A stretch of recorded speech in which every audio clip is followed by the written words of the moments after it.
Hi, David. Hi there, you right? I'm fine. How are you? Yeah, not too bad. Excellent.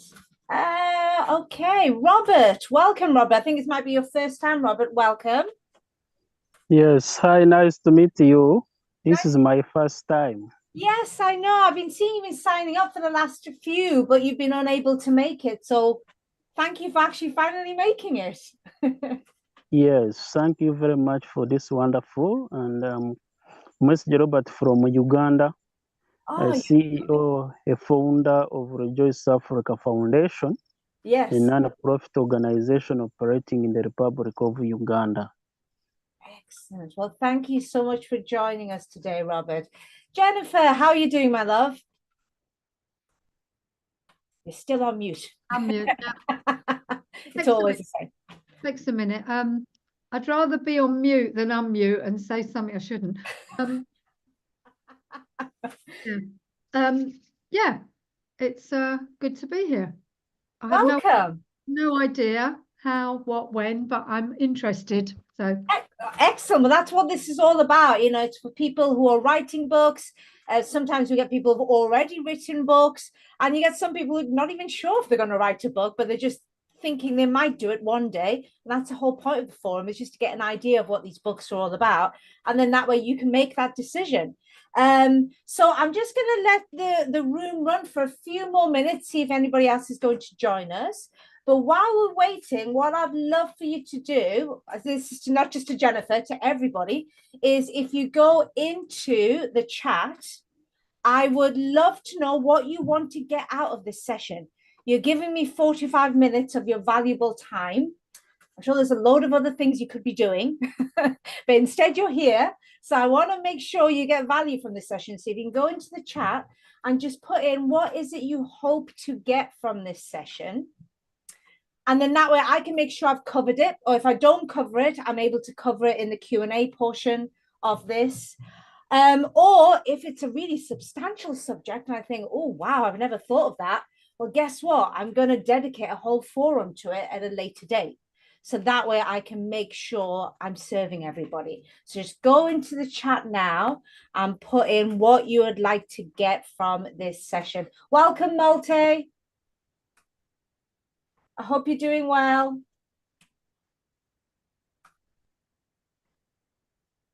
Welcome, Sam. Lovely to have you. I think it's your first time at the forum, isn't it? I think so. Great to see you. Great to see you too. Great to see you too. Well, I'm just seeing an image, but that'll do. It's a very lovely image, so I'll cope with that. You don't have to turn your camera on unless you really, really want to. Welcome, Steve. Thank you for joining us. Okay, so people have just joined literally in the last minute or so. Oh, there he is. Lovely to see his face. Hello, Steve. How are you doing?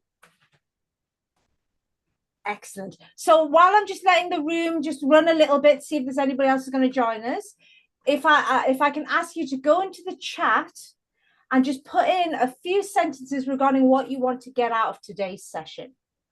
So that really helps me to make sure that, first of all, I'm hitting the mark, but also if there are things that I'm not covering today, it gives me clues as to what I should cover in future forums. So just go into the chat now and just put in, what do you want to gain from today's session? You're giving me 45 minutes of your time.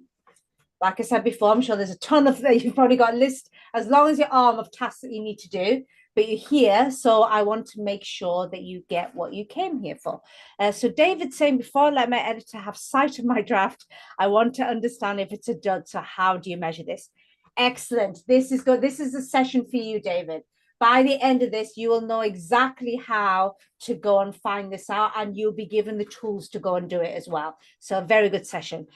Malte, hi Natalia, would love to learn your thoughts on self-publishing. I'm thinking of self-publishing an 80% ready draft to have something tangible for further conversations. Excellent. We'll discuss that, Malte. Jennifer, how to make my book interesting, understand how once the book has been written, the best way to find a publisher to publicize. Okay, thank you, Jennifer. So regarding how to make your book interesting, and that we will cover today. Regarding what the best way is to publish, whether going down a traditional publishing route or whether self-publishing, That I will cover in a different forum because that is a separate subject. Gosh, well, I'll be here all day, Jennifer, if you want me to go through all of that. But yes, and I will make sure I invite you to that so you get a full understanding. That's a really important subject. There's a lot of gray area with publishing. A lot of people don't understand the different kinds of publishing. So definitely I'll be doing a forum on that. Steve's saying, I'm just here to learn how my books will be a splinter in the collective brain. I love that. You've got so many books that we need to get out of you, Steve. So that's great. And Sam is tips on what makes a good topic for a book. Okay. So Sam, I'm going to be honest with you. This is more to do with people who have probably put together a manuscript, but they're now thinking, oh God, what if it's not good? I thought it was good, but now I'm not sure if it's good. So I won't be able to cover tips on what makes a good topic, because that would be right at the beginning of your book journey, if that makes sense, Sam. You're kind of working out how, like, what you should write about. But I do cover that in another forum. So I will make sure I invite you to that. I think it's happening in about 3 or 4 weeks' time. And then we actually will go through that topic. Okay, excellent. So, I mean, there'll probably be some late stragglers that will come, but let's get started now because I don't want to keep you guys waiting too long. Awesome, Sam. That's great. Okay, so let me share my screen first of all. Where's the share? There it is. Okay, so can you all see this? Can I just have a thumbs up so I know that everyone can? Awesome, that is great. So let me just start this slideshow. So first of all, welcome to the Thought Leader Author Forum. There's a couple of you that I've seen before and some new faces as well. So that's lovely to see. So thank you for joining me. So this is how the forum works. We have 2 parts. Part 1 is I spend 15-20 minutes talking about whatever subject for this week. And this week, the subject is how to test your book to see whether it's good or not before launching to the public. Okay, because I always jokingly say books are like babies. You think yours is the most stunning baby on the planet. Other people might disagree. If they're nice people, they won't say anything, but they might disagree. So how do you test your book to see whether it's good or not before you launch to the public? Because once it's launched, okay? And that can be quite scary. And then part 2 is always a Q&A session. This is why I call this a forum. I don't really always like going to events where it's just me sat there and listening to somebody. I want to get involved because then it becomes personal. So that is a time where you can ask questions pertaining to your particular situation, and I will answer them. So do get involved. That's when you get the most out of the forum. Okay. So I've gone back a slide. Let's not do that. Now you can take notes if you wish. Some people just like scribbling when they're thinking, and that's fine. But you will get a workbook sent out to you. My assistant usually sends out the workbooks on Thursday morning. So you will get everything in a workbook sent out to you tomorrow morning. So you don't have to take notes unless you just like taking notes, okay? And also, just for attending today's forum, I work with an awesome organization called Business for Good.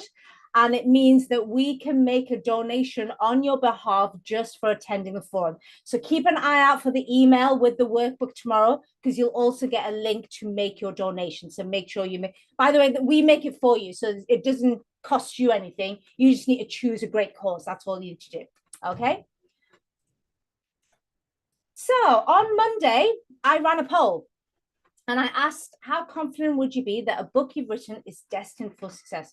Please explain your choice in the comments below. And it was really interesting. So as you can see, over half said they were confident, but they wanted confirmation. I had 21% who were very confident, but it was quite interesting when I went through the comments, they were from people who they knew how to write a book, and that's why they were confident. Most first-time authors, there's a level of confidence, but there's still this worry of, have I got it right? And they want the confirmation. And 26% outright said they're not confident at all.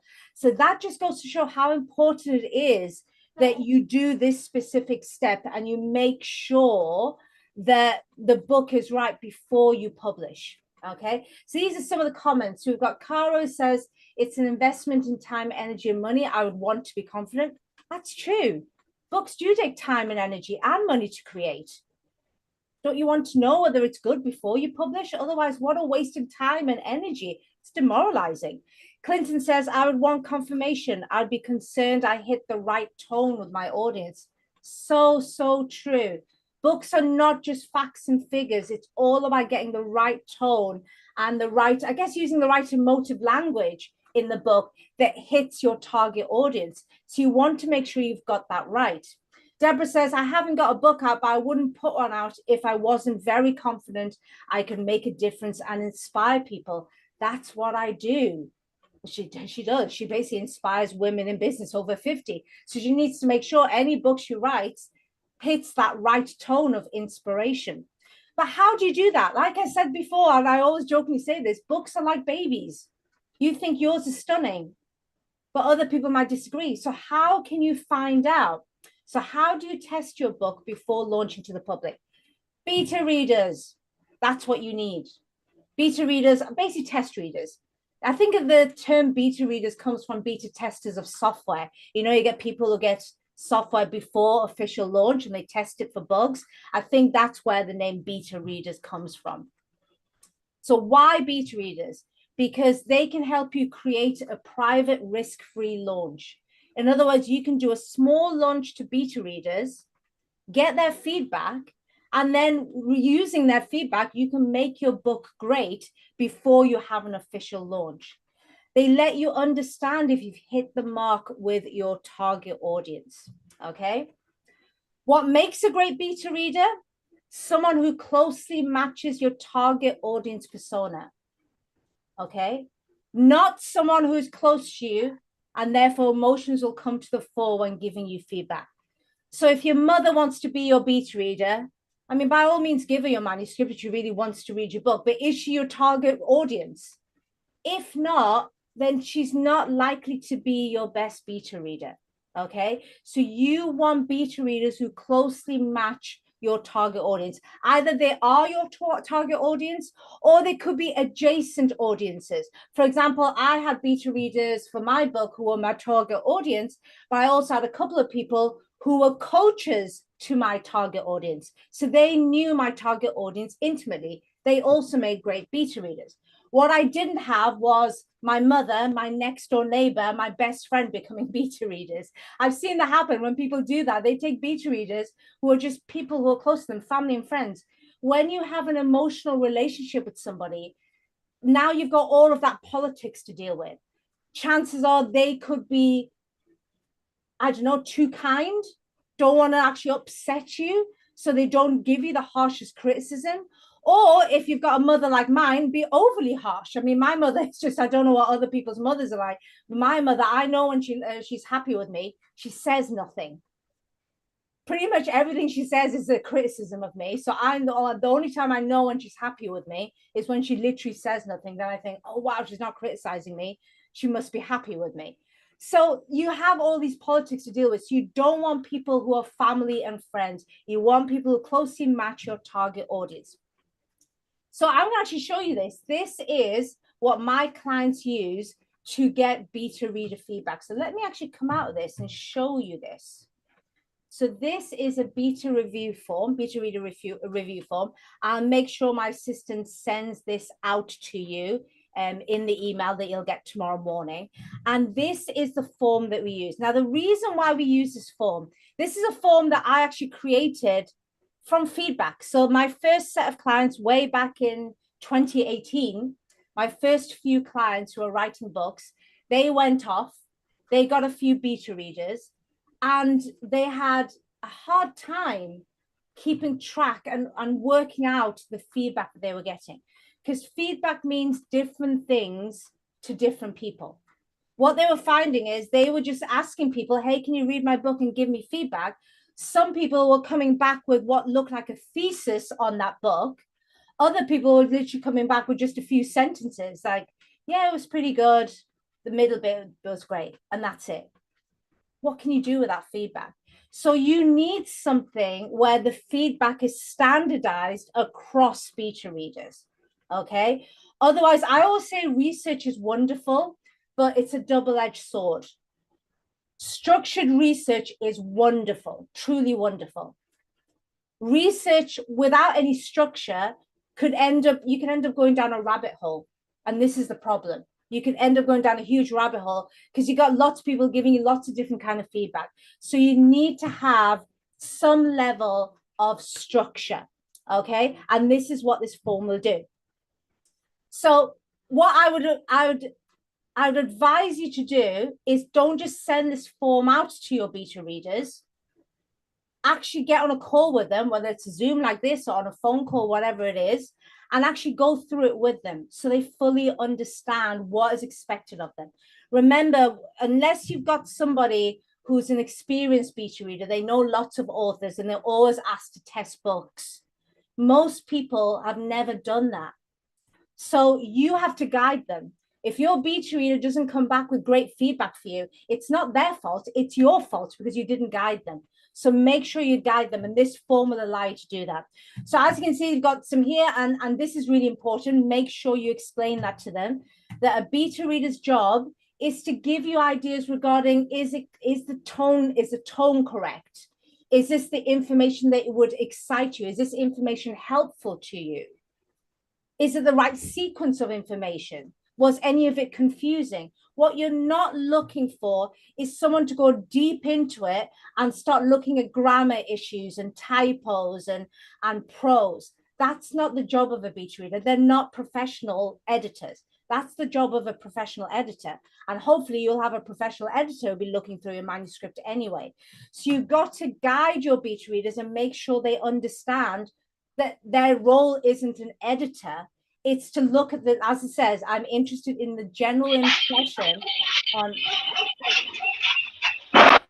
I'm just going to mute you there, Malte, because it was just quite noisy there. As you can see, it says, I'm interested in your general impression on what I've written so far. Please don't spend a lot of time analyzing things in detail. This is all about the information, the scope of it, and how ideas are explained. There is another stage after this to pick up basic spelling and grammar mistakes. Make sure your beta readers understand that, because otherwise some beta readers will go into editing mode, and that's not what you're wanting from them. Okay.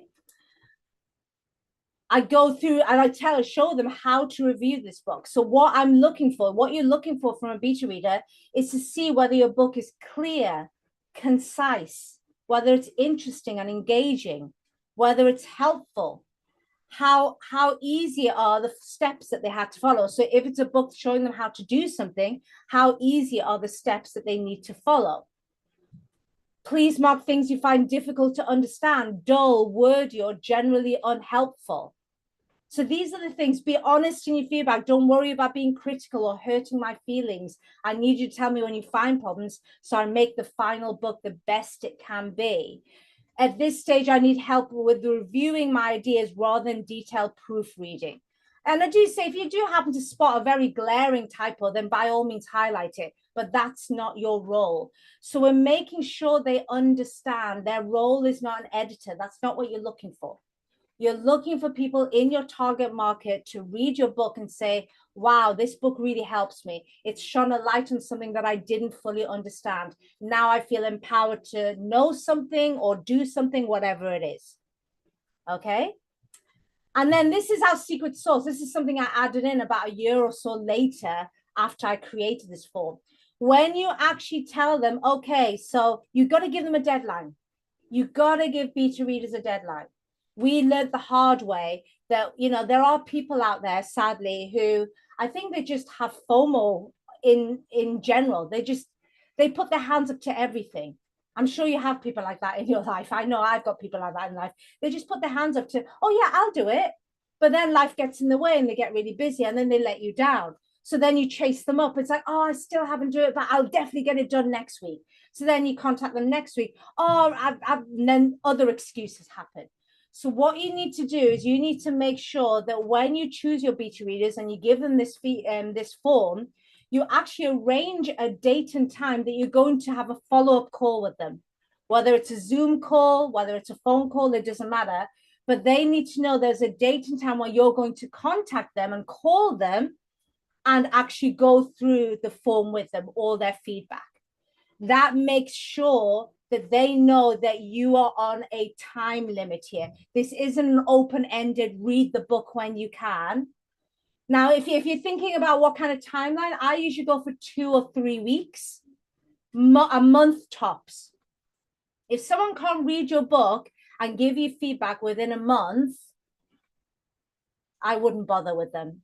Okay. And also what happens is when you do this, it's a great way for some people to deselect themselves.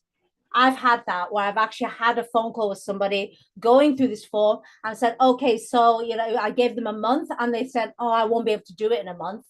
Okay, not a problem. It's probably best if you're not one of my beta readers. At least I don't spend time and energy chasing that person for weeks on end. So make sure you use that when you're actually contacting this person and you're going through this form. Arrange a date and time where you're going to have a follow-up call with them, and that makes sure that they know there is a time limit as to when they can read the book and give you feedback. Okay. So this is why we get into specific feedbacks. This is something that I created because I realized what was happening with a lot of my early clients is they were getting lots of differing feedback. And the problem with feedback is when you got several people's feedback, how do you correlate it all in one go? And this is what this form will do. So what we're able to do, and by the way, if you have more than 12 chapters, you can just add, just click on, yeah, I think you click on here and then you can just add more chapters. So you have more than 12 chapters, you can add more into this table. But what you're doing is they can put the name, you just put the name of your chapters and they can say what they thought of it. Did they think it was awful, poor, okay, fair, or good? And then they can actually put in, say, briefly explain why you said what you said for each chapter. Say if they put awful on chapter 5, what was the main reason? The reason why we're doing that is it keeps you focused. You can then get all of the forms you get back from your beta reader and you can look at patterns. Can you see how this helps you? Otherwise, if you just get feedback from different kind of people, it's quite overwhelming when you get feedback from lots of people. And it's like, what do I implement? What do I keep out?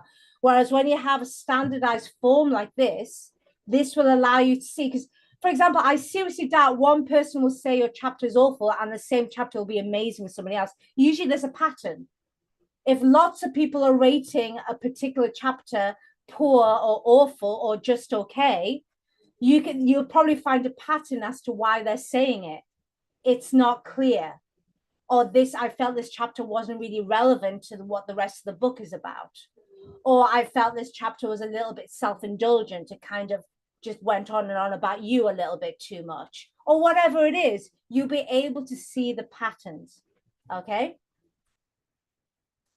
Then this is really important. And again, this really helps a beta reader understand their role. Their role isn't to go deep down as an editor. That's the role of an editor. This is where we actually get them to understand. You're asking them to look at the overall book. So you're asking them, how is the information laid out visually? Did you think that was awful, poor, okay, fair, or good? The writing style in general, again, that's really, really good because you want to know if you want to know that you've hit the nail on the head. Does your audience expect you to be really short and snappy and just get to the point? Or do you have an audience that's really, wants you to spend more time and use more creative language? You need to know that. So this is what your beta readers will be able to help you with, to understand that the writing style was right. Or if it wasn't, what was wrong with it? How interesting and engaging is it for the reader? And also how clear are the instructions? And again, they can then leave comments. And the other good thing is we also say making a note of the page number. That really helps you. What you don't want is beta readers that give you vague feedback. What are you meant to do with vague feedback? It's difficult. So therefore you're flushing them to let you know exactly where they had an issue, what was the page number, what was wrong with it. And that way you can go into that page and you can fix it relatively easy. And then the final bit, again, we're just making sure they understand that they need to stay on a high level. Beta readers, if you think of beta readers, they are strategic. They are the strategic people on top of your book, helping you to see, maybe sort of shining light on certain blind spots that you may have. An editor is somebody who goes deep down into the manuscript. What you don't want our beta readers to start dipping down into editor role. That's not their role. So we're asking them, is anything missing? This is huge, by the way. Let me give you a story of what happened to me. So when I went through the beta reading process, it was a huge change for me. It actually changed my book entirely. So my original book, I did the first draft. I sent it off to a number of beta readers that I had. The feedback that I got was the book is great, but there was a couple of people who said, there's something missing in the book. Your book is all about how people can write a book. But the people that we deal with, they would want to know why they should write a book first before the how. Because most people are busy. They like the idea of writing a book, but they're not going to really write a book unless there's a very compelling argument as to why they should write a book. That was completely missing in my book. My book was a how to write a book for thought leadership. And I remember getting that feedback and thinking, oh my God, my entire book needs to change. My book needs to go from how to write a book for thought leadership to why you should write a book for thought leadership. And it completely changed the tone and the angle of my book. That's how powerful getting good beta readers is. And I'm so glad that happened, even though it was really annoying at the time, because I thought, oh my God, I'm gonna have to go back to the drawing board and change loads of my book. But I'm so glad I did. But because I did, my book did so well, it ended up becoming a bestseller in 4 different countries. So I'm so glad I got that feedback. So this is really great. Is anything missing? That really forces them to think, is there something missing that you've missed out that's really, really important to your target audience? Does anything need taking out? This is huge as well. Sometimes we're too close to the source. We can't see the wood for the trees. So it could be the things that you've added in there that are actually not relevant to your target audience. So that forces them to think about, is there anything that was superfluous? What you don't want to do is have a huge book that is daunting for people to read. You want that old saying, you want a book that's all killer and no filler. The problem is we don't know what is filler sometimes. That's the problem. No one wants to put filler into a book, but sometimes we just don't know that we've done that. So this makes sure we can take out anything that is not what our target audience wants. List 3 things you like about the book overall. Again, we're keeping our beta readers, we're flushing them to the top level. We're keeping them at a strategic level. We want to know what their overall ideas are about the book. What did they like about it? And what are 3 things they didn't like about it? We're not allowing them to go deep into the manuscript because that is the role of an editor. And the final one, I just threw this in because I thought this would be interesting just to see what people say. What do you think the book price should be? That's a little thing you can just add in because it's nice to see what your target audience, what they would pay for it. And that will give you ideas of pricing strategies later on. And the final thing, is there anything else you think I need to know about? This allows them to give you any other topics that you haven't covered. Okay, so I hope you can see. Let me just come out of this. I'll stop sharing now. Oh, we've got some new people who've come in. Hello. Hi, Anthony. Lovely, lovely for you to join us. And Tracy, thank you so much for joining us as well. Okay, so what did you think of that? I'd love to hear your thoughts on here. Do you feel that this is the sort of thing that will help you? What are your thoughts regarding beta readers? Anybody? Yes, Jennifer. I think that is very useful, not something I would have thought about. And having, I know, you know, it is difficult when people give their opinion and everyone has a different opinion about something. So it's impossible in a way, but you are filtering it out to make it, to get the information you want so that you can use it. Yes. Rather than the way they, you know, oh, I'll, you know, if I say to somebody, what do you think of my tapping? And they'll go, oh, I love it, oh, I hate it. Or, you know, it's not, you're going to get a lot of different views. That's not really helpful. It's quite, it's quite and sometimes it can even be helpful, but it's just so disparate. You're kind of thinking, how do I bring, and that's what happened to my first clutch of clients back in 2018. The feedback they were getting was so all over the place. Yeah, it's not helpful. Coming to me with a headache and just saying, Natalia, I don't know how to bring all this together. And but from that is when I started creating a form, and that actually guides the beta reader through.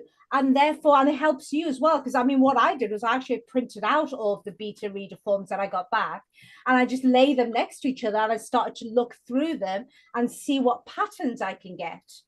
And I found that so useful for then implementing the changes I needed to make in my book. No, and I think also it's not personal. You don't know them. They're not saying it to your face. They're not, you know, oh, I don't want to upset her, or I will upset her. Some people don't mind upsetting people, as we know, and other people don't tell you the truth. So you don't want any of that. You want the cold, hard facts about what they thought. So exactly, because, and I always say, and a good line that, by the way, all of you can steal from me. A good line that I used with my beta readers is, well, you could be nice to me now, and I'll get a load of 1-star reviews and have egg on my face. Shouldn't be egg, should it, Dave? We're both vegan, so a definitely vegan egg substitute on our face, should we say? Or you could genuinely care for me and give me the truth now, so that way I'm getting 4 and 5-star reviews on Amazon and everyone thinks I'm flipping amazing. So do you really love me or not? And that worked. A lot of my viewers were like, oh wow, and they felt that responsibility. It was like, well, if I care about her, I certainly do need to give her the best feedback, because she needs that honest feedback. So by all means, use that line or variation of that line. Let them understand that you're actually showing caring for you by being honest. Critical. Yeah, being honest. I mean, you don't have to be overly, I'm not saying go over now, stop becoming a Simon Cowell or something like that and just be awful for the sake of being awful. Don't do that. But you do want someone who's honest. That's the whole point of it. Very good. Excellent. Robert, you've got your hand up. What would you like to say? Thank you very much for this wonderful presentation. For me, I'm looking forward to hear, why do I need to write a book? Yes. Yes, because for me, it's my first time. So if you have any slide or any presentation, why do I need to write a book? It will be very great if you can share with me. Thank you. Yeah, absolutely. Well, thank you so much for joining me today, Robert. Actually, this is a sort of thing we discuss at a strategy session. So is that all right? I'll actually show you how to book a strategy session for Robert and anybody who wants to have a chat with me regarding writing a book for thought leadership. Let me just go back to my screen. Give me 2 moments.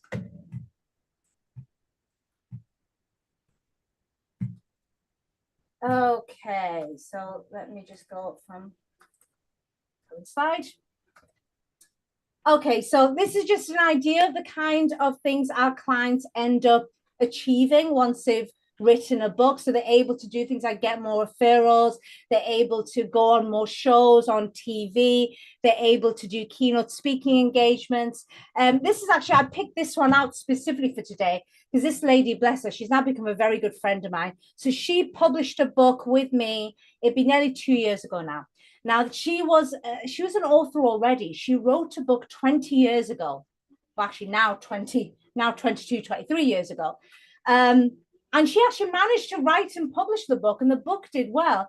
But she had such a terrible time writing the book for many reasons. One of them being, as you just said, Jennifer, she really struggled with beta readers, really struggled with feedback because she was getting feedback left, right, and center from different kinds of people. Some of them weren't even her target audience. So she's thinking, do I really take this seriously or not? She just found the entire thing. I think she told me it took her nearly 4 years to get this book to fruition. She had an awful, torturous time. And she had her idea for the second book 10 years ago, and she'd been putting off writing the book because she had such a terrible time the first time round. And then she finally met me and thought, okay, this woman's going to help me. And as you can see, she's just said, you know, if you want to write a book, do not do it alone. If I compare my experience writing my first book 20 years ago to the second one I wrote, Mitali, do not do it alone. Oh, she's lovely, isn't she? But she's saying, you know, she would never have written this book otherwise. She genuinely would never have written her second book because she had such a terrible experience with the first book. Writing a book, guys, should be fun. Sadly, it's not fun the first time round, because the first time round when you do anything, it's difficult. You don't know what you're doing. Whereas I've written 8 books now, 1 as an author, 7 as a ghostwriter, so I can put you on the right path. In fact, like as you can just see on the screen now, the road ahead is already laid out for you. So this is what we can discuss, and we can work out your path. I've fallen. I had a horrible time writing the first book. I nearly gave up. The only reason I carried on writing the first book as a ghostwriter was because the gentleman who gave me a deposit, I'd already spent his deposit. I went on holiday and spent, Jennifer's laughing at me. I went on holiday to a tropical island, Jennifer, and I spent all of his money. So I couldn't even give him a refund and say, hey, I don't want to do this anymore. So I was stuck writing this book that I didn't want to write. It was 18 tortuous months. By the time I'd written my 8th book, because I'd done it so often, I'd figured out the path. And that's what you can benefit. Instead of doing what I did and go through the torture, or what Bobby did with her first book, you have the benefit of someone who's been through it and can show you the path. Okay. This is just some of the people in our Hall of Fame. So as you can see, there's people who are able to get into major press, onto TV, attracting influencers. This is what we'll discuss on the strategy session. So it's 3 parts. We look at your book ideas. We look at whether they're right for thought leadership, and whether thought leadership is right for you. It's not right for everybody. We need to make sure that you actually truly want to be a thought leader and everything that comes with being a thought leader. Part 2 is we'll look at the process that will get you there. And then only if it's suitable, we'll then discuss whether the thought leader ecosystem can help you. And that's when we can look into how long it takes, how much it costs, etc., etc. And also, just to thank you for joining me on a strategy call, you'll be able to make a donation to one of these amazing causes. Okay, so let me actually, if I come out of this, I could show you. In fact, let me put this link in the chat now. And then that way you've got it. Can someone just give me a thumbs up and let me know that that link can be seen? Can you see the link? Or is it not gone through yet? You can see it? Yes, I can see. Yeah, thank you, Steve. Okay, so if you click on that link, you will see this page. You'll see my face. Just me telling you what to expect on the session, but you already know, so you don't really need to watch this video. And then you can just click here. I think I've only got 1 spot left tomorrow, but I've got several spots left on Friday. And then I've also got more spots on Thursday and Friday next week as well. So book some time in. Robert, that's especially for you. Book some time in and let's talk. Let's go through book ideas and we will work out a plan. And it could be that maybe writing a book isn't for you. You know, there are other things you should be doing, and that's fine as well. But get on a strategy call and at least we can work out whether this is the right route for you or not. Okay. So let me just come out of this. Okay. So do I have any questions? I'm just going to, any questions right now, or I'm going to start reading through what people have left me in the chat.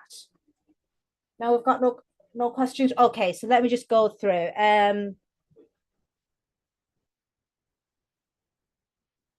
Okay, so we've got Malte. Okay, question per chat then. How is the beta reader feedback? So this is from Malte. How is the beta reader feedback from different from a thought leader book to a traditional fiction book? Oh, this is different. This is good, right? Actually, let's well, to answer that, Malte, what I'll do, let me share my screen again and let's go back to this form. Now, where it would be different is this form is something that I created from feedback with my first clutch of clients back in 2018. A lot of this, if you think about it, can be used for fiction. So for example, clear, concise, engaging. Well, you expect fiction book to be clear and concise and engaging. Helpful, not so much. People don't really read fiction for it to be helpful. They read it to be entertained. So possibly not that. There's certain other things as well. This you can use, the chapters, whether something was awful, poor, okay, fair, good. So that can be used. But some of it wouldn't make sense, how the information is laid out visually. Fiction tends to be just text on page. That's all people expect is text on page. Whereas with these kinds of books, it's actually better for you to have let me actually show you, Malte, just so you can see, have a look at my book. And I mean, I can show you one of my clients as well, but I'll just show you my book because I've got it to hand. So in my book, let me just show you. You will see things like, so you'll see, oh, can you see? So there's a call-out box here. So you can see a call-out box here. I also have things like, there's more call-out boxes here. So you can see this like slightly grayed area of the book. I also have, you can see quotes. Yeah. I also have figures and infographics. Let me find, oh, here we go. Here's an infographic. There we go, I've got an infographic here. And the reason why we have these things is because these kinds of non-fiction books designed for thought leadership is usually teaching people something. And try and think of your favorite teacher at school. It wasn't somebody who just wrote things on a blackboard. It was somebody who brought the teachings to life. Now, it's a bit more difficult to do when it's a book because you're not there in person, but there are tricks of the trade that you can use, such as putting infographics, putting in quotes, putting in case studies and marking that as a different color, putting a border around them. It makes the information more visually appealing for learning. Can you see how that's different for fiction? You would never see that in fiction. In fact, in fiction books, you don't get anything like that. It's just text on paper, and that's all it is. So I don't know if that would work. The writing style in general, that would work. How interesting, engaging, yes. How clear are the instructions? What instructions? Fiction wouldn't have instructions. So can you use some of this for fiction? Yes. But I would suspect there'll be lots of things missing in this as well. I would assume, I'm not an expert on fiction. I'll be honest with you, Malte. So I'm not the person to listen to regarding fiction. I've never written a fiction book, so I can't give advice on it. But I would expect a beta reader feedback form for fiction to have questions like, what do you think of the characterization of the protagonist? Do you feel empathy for the protagonist? Or are you indifferent to them? Steve's nodding his head, these are the questions that you would ask in fiction. I would assume, like I said, I'm not an expert on this. So can you use some of the feedback form? Yes, you can, but would I use it as the main feedback form for fiction? Absolutely not. I'm sure there are better forms out there designed for fiction books. I hope that answers your question, Malte. I hope so anyway. Okay, we got a few more questions. How many beta readers do you suggest, given the per chapter form? Shall they have this form already when they're reading the book or on the feedback call for the first time? And think of using my social media, recruit X amount of beta readers, and we'll probably would use some sort of sign up form anyways. Do you have a set of screening questions when recruiting? Wow, that's a lot. Okay, let me go through this. So how many beta readers do you suggest? You only really need 3 to 5. However, because people are people, I would usually ask 10 because people will fall by the wayside. Like I said, the world is full of people who've got FOMO.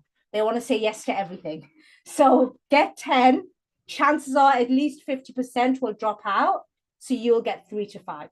But make sure that 3 to 5 of either they are your target audience or, like I said, adjacent audiences who understand your target audience. So it's not really about quantity, it's about quality. I much rather you have 3 beta readers who are your target audience than 10 beta readers who are just people that you're surrounded by. Yes? So that answers that question.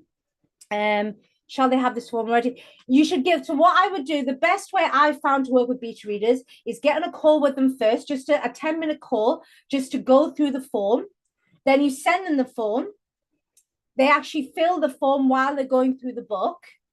And then you have a catch-up call with them, which is on the form. And when I showed you earlier, but let me just go back to my screen just so you know what I mean. Here we go. So if you remember here, on the first call, you organize a date and time with them that you're going to give them a second call. And by then they would have read the book and filled out the form. And then on this date and this time is when you're going to discuss it. Yes, I found that works the best. To have a call in the beginning, send them the form, and then have a follow-up call. And that gives them a timeline that they need to have read the book and given and filled out the form by then. Okay. I'm thinking of using my social media to recruit X amount of beta readers, and probably would use some sort of sign-up form. Anyways, do you have a set of screening questions when recruiting? No, I don't, Malte. You can do that, but I would say you have a gut feeling on who is your target audience. So I would say for you, Malte, is there sort of past clients or people in your audience you've had a lot of contact with already that you would just reach out and say, hey, I'd love for you to be a beta reader? I would do it that way rather than just sending it out to a mass load of people. I mean, that could take a lot of time. What if you have 100 people who say, yeah, I'm interested? Now you've got to sift through all these questions and work out which 10 you're going to pick. Does that make sense? I mean, you could do it that way, but I would just say, I would only do it that way if you really didn't know, if you really weren't sure who your target audience is, and you just basically want to canvas your network. Otherwise, I would be more specific. I didn't just put a call out on social media. I kind of targeted people. I was like, this person is my target audience. And there was a couple of people, like I said, who were coaches to my target audience. So I targeted them. I didn't put a call out on social media. So I hope that helps, Malte. If you've got any further questions, do put them in the chat, or just, just put your hand up and then come off mute. David, I think that is superb, Natalia. Thank you, David. Would you pay beta readers or just give them recognition in dispatches? I missed the S out. You're allowed. It's okay. Can't spell. Despite being a book consultant, I'm actually not really all that bothered with typos and everything. I'm like, it happens. It's no big deal. Very, very good question. It's up to you. Okay. So I sent them something really nice. What I want to do with all my beta readers, I went to Etsy, and I had this sort of handmade wooden bookmark that I sent out to them with the Freedom Master Plan, which is the name of my book, on it. I just wanted to do that. I'm a bit twee like that, David. I like sending little things, gifts in the post and stuff. And, I think it's a lost art. We spend so much time online now that we don't really do much offline. So I want to do that. I have had some clients who've given Amazon vouchers.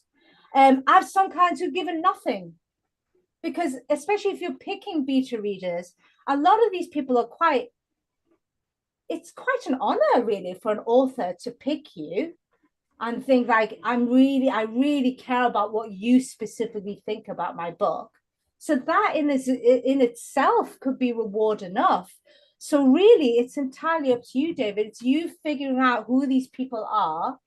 And I would say sometimes it's nice not to give a monetary award, because these people are doing it because they care about you and they want you to do the best. It's a bit like referral fees. Do you know what I mean? It's sort of like, on the one hand, referral fees are great, but on the other hand, you're kind of like, are you referring someone to me because you genuinely think I'm awesome, or because you want to get some money off me? Can you see what I mean? So it's a balancing act. I can't answer that, David. It really is dependent on who your beta readers are and the feel you get from them. Are they the sort of people who you think would need some kind of voucher or monetary value or something, or would they just do it for the love of it? Or indeed, can you just do something nice, like send them a nice, something nice in the post? I know my beta readers loved that. They loved getting something in the post, and they're still using their bookmarks now. Yeah, I hope. Thanks. Does that answer your question? Yeah, good. Thank you. Excellent. Steve, thank you, Vitaly. I'm using social media to test themes and concepts inherent in my book to future-proof before hitting beta reader stage. Is there anything else we can do during this phase? No, not really. I think this is a really, really good idea that you're already going into social media to test themes and concepts. I would just say, don't get overwhelmed, because sometimes when you go on social media, you get, it's like opinions are like bum holes, aren't they? Everyone has one. That's the problem. So it's kind of working out which opinions you want to take on board and which ones you don't. But no, I think that's a great idea. What you might want to do is, are you doing things like polls, Steve, rather than? I always say, I've said this before in my presentation, I love research, especially in this day and age, because everyone is online and they're giving their opinions. So it's fantastic. So this is very, very targeted social media to specific user groups and target audiences for the books. So Yeah. it's very carefully segmented. So no, not just going out on Facebook or anything. So right, okay. What I would do is, when you say targeted, are you sort of giving them, so for example, a poll where they have to choose between? So the books are all three, and we'll talk more about this when we next meet. But the books are on both very big and very specific subjects. So it's easy to get a say if one of the books is on how neurodivergent parents work with their children and social services, then that's a very segmented group. So so we're able to target that way. That sounds good. Yeah, that sounds really, really good. That sounds. Let's talk, because you've already booked in for a strategy session. Is it tomorrow, I believe, Steve, that we're meeting? Yes. So we're going to speak tomorrow anyway. Let's talk more then. But no, that's a really, really good idea. I like the fact that you're thinking that way. One of my biggest bugbears is clients who come to me with a very set idea, and they're just set on this idea. I call it mad inventor syndrome. You know, you get these inventors who go off and invent something, and they think they've invented the most amazing thing on the planet, but they've done it, they're in their own echo chamber. They've not really gone out to see, does the world even have this problem that you've now created a solution for? And then they find out later no one even has this problem, so they don't want this solution. I don't think you can be a thought leader unless you're meeting people where they're at in the first place. Absolutely, absolutely, absolutely. Excellent. I love that. Thank you, Steve. I'm looking forward to our chat tomorrow. Okay, so I think I've answered all the questions. Anthony, so love the structure as a biophysicist and plant science. I bet you love that. I bet that was right up your street, wasn't it, Anthony? Yeah, I'll very quick editorial. I live in Delaware, by the way, just in case the strange accent's making you wonder. I love you. South of Philadelphia. Yeah, I've let's just say, as a scientist and as a scientist who also has a small business and I apply for grants and things like that, your structure is really useful because, you know, it follows a lot of grant application structure. It has to be pointed, it has to be targeted to the audience. You have to know your audience. You know, all these things are really critical to make sure that people will read what you've got and then say yes to money if need be, or my customers, for instance. I specialize in plants for food and for biopharma, for instance, growing them. So the vegan side is right on. Okay. Excellent. That's all. I just wanted to say hi. And thank you so much. It's good. I mean, like I said, this form came about because my first clutch of clients back in 2018 were just coming back with this headache. They were just saying, okay, I'm getting all of this disparate feedback from lots of people. How do I even collate this? How do I even, and they were just getting very overwhelmed. And you know what overwhelm leads to? Inaction. It just makes you just stop and not move forward. So I just thought I needed to create something. I have a journalist background, Anthony, so I'm all collating information and making sense of it is in my blood. So that's kind of what I've lent into to create this form. So I'm glad that you like it, and we will make sure we send you a copy of it. So keep an eye out via email, and by all means use it. Okay, well, I think I've answered all the questions, unless I've missed one. Is there anybody else who wanted to ask a question or any thoughts? Oh, thank you, Jennifer. You just sent me, thank you for all your good advice. I've learned. Oh, thank you. It was nice to get something like that. No, I appreciate that. I'm glad you've learned. We're coming up, and we've gone past our 45 minutes now, but you're all still here, so you almost really like me and want to stick around, which is awesome. But yeah, if you've got any more questions, I can stick around for a few more minutes until the top of the hour, but I've actually got to go and meet one of my clients. But do we have any more questions before I close this off? Any more? No. Okay. Well, since you're still here, I'll just show you again how to book a call with me. I would love to speak to some of you. Some of you I've already spoken to. David, I've spoken to. Steve, I'm speaking to you tomorrow. Thank you, Tracy. But yes, if you're thinking about writing a book, but you're not sure whether it's right for you, make sure you do book in a session with me. Let me just go back into here again. So you just go into here. The link is in the chat right now. All you have to do is just pick which day suits you. And yeah, in fact, let me just have a look. So let me just refresh. So, oh yes, so someone has booked. Oh, so whoever was, I think my phone did ping before. So whoever's booked on Thursday, I will look forward to seeing you tomorrow. But as you can still got a few slots available on Friday and also following Thursday and Friday. So do make sure you book in, and I would love to see you. Okay, thank you so much for joining me. I'm Itali, founder of the Vegan Publisher. Thank you, Jennifer. And I will see you all very soon, hopefully at a strategy session. Bye for now. Have a lovely day. Bye.